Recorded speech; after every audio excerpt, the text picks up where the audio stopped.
Quero entender um pouco da leitura de vocês, né, nessa discussão com o Donald Trump chegando, né, nos Estados Unidos. Se de fato os Estados Unidos impuserem tarifas elevadas à Dinamarca, né, como essa estratégia até mesmo para pressionar por uma aquisição ali da Groenlândia, isso poderia desestabilizar toda a relação ali transatlântica, enfraquecer de fato a OTAN, o quanto isso pode beneficiar a Rússia em termos geopolíticos? Queria entender um pouco da leitura de vocês. Eu vou começar com o Fábio. Paula, vamos lá. Vamos relembrar quem é o Trump. O Trump, ele late e faz muito barulho. Um pouco antes dele começar com essa história, vou anexar o México, vou pegar o Canadá, agora a Groenlândia, vazaram um plano das tarifas, e o que incomodou muito ele. O que ele fez? Vou tirar o foco disso, vou dominar o mundo. E ele saiu latindo sobre essas coisas. Óbvio que falar do Canadá, pensando no canadense na situação atual, é muito bom para o canadense ter não digo anexar o Canadá aos Estados Unidos, mas ter uma fronteira mais aberta para todos os aspectos. Agora, Groenlândia, esse barulho todo, é para tirar o foco de coisas que ele não quer que vaze, e ele já deve ter, junto com o time dele, jantado quem vazou alguma coisa, porque é justamente o ponto que eu bato aqui, e talvez o Van Dijk concorde comigo. As pessoas, o grande erro das pessoas é querer justamente olhar para o passado e achar que o passado vai se repetir. Ele não se repete, ele pode rimar. O Trump, nesse segundo mandato, está cercado de pessoas muito melhores, mais capacitadas, e ele aprendeu a jogar o jogo. Quando ele chegou a primeira vez em 2016, a impressão que eu tenho, ele estava na casa dele e do nada falaram: senhor, você ganhou. Ele falou: não, sério, eu ganhei? Ganhou. Ele falou: meu Deus do céu, e agora? Eu queria só fazer barulho, agora vou ter que ser presidente. E foi lá aprender. E pegou gosto pela coisa e agora volta. Só que ele se cercou de muitas pessoas competentes, pessoas que entendem a oportunidade que estão tendo. Se a gente for olhar razoavelmente, se os republicanos fizerem o mínimo necessário, eles têm pela frente pelo menos 12 anos de poder nos Estados Unidos. Porque o Trump elegeria um sucessor, esse sucessor se reelegeria, porque está uma zona tão grande aqui nos Estados Unidos que, se você arrumar um pouco o escritório, você consegue ficar por um bom tempo. E é isso que eu acho que eles estão mirando. Então, para mim, todo esse barulho de vou anexar isso, vou comprar aquilo, vou fazer o outro, pararam de falar sobre as tarifas, pararam de falar sobre o plano de governo dele e estão falando só sobre isso. E é isso que ele quer. Van Dijk, queria ouvir sua opinião. 7 minutinhos, Van Dijk. Paula, eu dou muita risada com esse negócio, porque você tem esses pundits, né, esses analistas políticos, ou pessoas opinionadas sobre política, falando um monte de besteira por aí, o mundo vai acabar, e sai no Financial Times, sai no Wall Street Journal, e a gente nunca deu tanta atenção para pessoas que nunca mereceram atenção na vida, que são esses analistas que aparecem aí para falar a respeito do que vai acontecer no segundo mandato Trump. Na verdade é que a gente não sabe, está todo mundo em compasso de espera. Trump fala muito, é um falastrão, mas o Trump, além de ser um sujeito inteligente, ele aprendeu o jogo, como disse o Fábio, e aprendeu como funciona. O time que ele traz com ele hoje é um time de primeira linha, é um time que tem uma ideologia associada com a dele, mas não é como o Steve Bannon, que esteve no primeiro mandato, que é um ideólogo com tendências fascistas e uma série de um sujeito que busca, né, as teorias da conspiração. Não, ele trouxe pessoas muito mais técnicas para estarem presentes e trabalhar ao lado dele. Obviamente que trabalhar com o Trump não deve ser nada fácil, mas ele entendeu por que ele perdeu.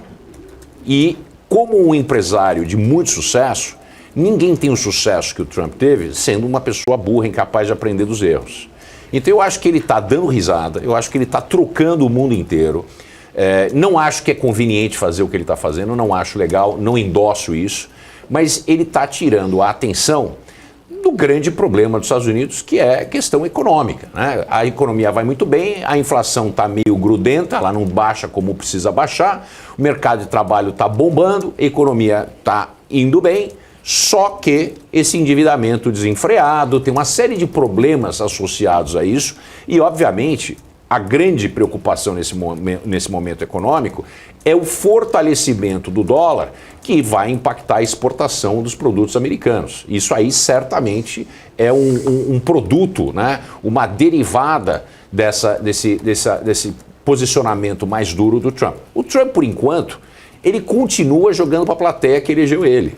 Agora, a corrida começa quando é disparado o cartucho, né? E aí a coisa é diferente. Não adianta a gente contar para as pessoas, é que nem, né, eu vou fazer um exemplo estúpido, mas que faz sentido. É que nem aula de educação sexual. Você pode ler o que você quiser a respeito, só vai saber o que é quando fizer. Não dá para explicar. Dá para dar uma ideia, né? Então não é a coisa em si. E o Trump tá fazendo a mesma coisa agora. Né? Todo mundo traçando conjunturas. Acho que foi o New York Times que falou que o mundo ia entrar num processo de anarquização, esse tipo de coisa. Pois é.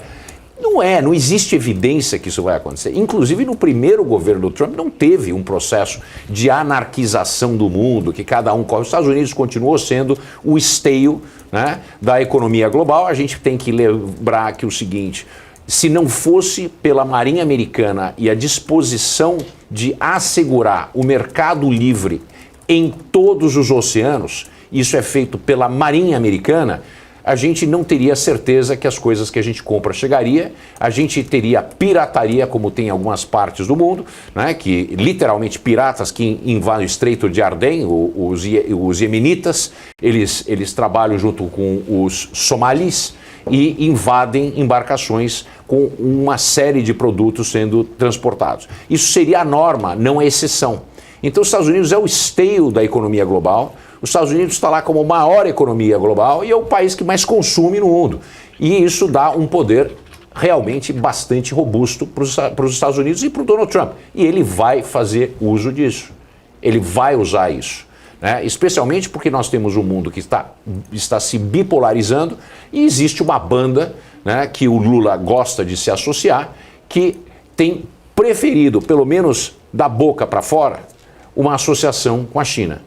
Essa associação com a China é meio preocupante, porque todos os países que se endividaram com a China e que acabaram tendo que ceder portos, aeroportos, etc., eles viram como a relação com a China é muito mais imperialista do que a relação com os Estados Unidos, que mesmo sendo duro e muitas vezes um adolescente grande, forte, que não tem noção da sua força, é muito mais capaz de dialogar do que países como a China. Então, com isso, o Donald Trump está fazendo um barulho, ele está se mantendo nos holofotes do mundo, a coisa que ele mais gosta é de atenção, ele é um narcisista, a gente sabe disso, e nós estamos pagando essa atenção que ele tanto necessita. É isso aí.